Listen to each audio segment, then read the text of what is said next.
mimi naomba wewe ni mtu mkubwa sana, naomba gari ya kushusha haiingizi kipato halmashauri kwenye stendi, gari ya kupakia ndio inaingiza kipato.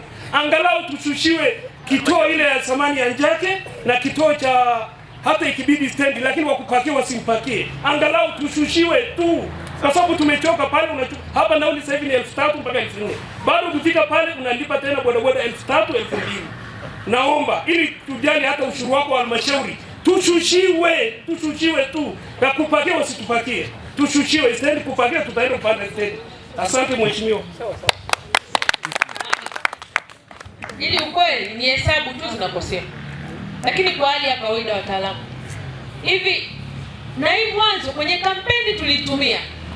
Sasa msiniuze mimi mbunge na msimuuze mheshimiwa rais kwamba sisi ni walaghai na matapeli wa siasa. Wakati tunaomba kura tuliwaambia wananchi, na nilisema wananchi washushwe, halafu wananchi wakaanza kushushwa. Baada ya muda mfupi leo mnairudisha hiyo hali. Maana yake sisi tuliwadanganya wananchi? Mnataka kusema sisi tulidanganya wananchi? Wanatuchonganisha. Husu ni uchonganishi wa serikali na wananchi wake, lakini pia viongozi wa kisiasa, mheshimiwa rais, mbunge na madiwani. Kama unaweza kumshusha mtu pale benki, yani unashindwa nini kumshusha mwananchi halmashauri? Halafu mwananchi pale benki anaenda kutafuta nini?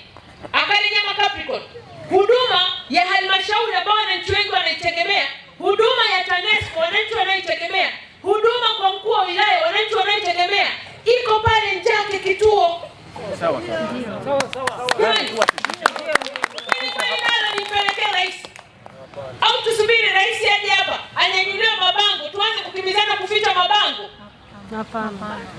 Kwa kweli katibu wa chama, hili tuchukue wananchi, hili naenda kulifanyia kazi, tutapata majibu.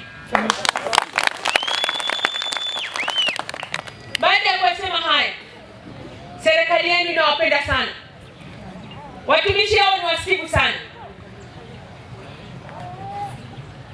Nataka kuhakikishia mlioyasema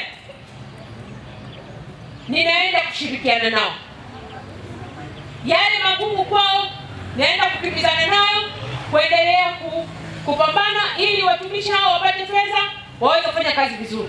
Lakini pia watumishi hao ni wasikivu, kwa sababu hata nikiwa bungeni, huyo afisa mipango anajua, nampigia simu hata saa 12 asubuhi, nipe habari ya Miasco, nipe habari ya Mara, nipe habari ya Tetahood, nipe habari hii. Na ndio maana mnasikia ninauliza maswali yaliyo sahihi kwenye Bunge la Jamhuri ya Muungano wa Tanzania.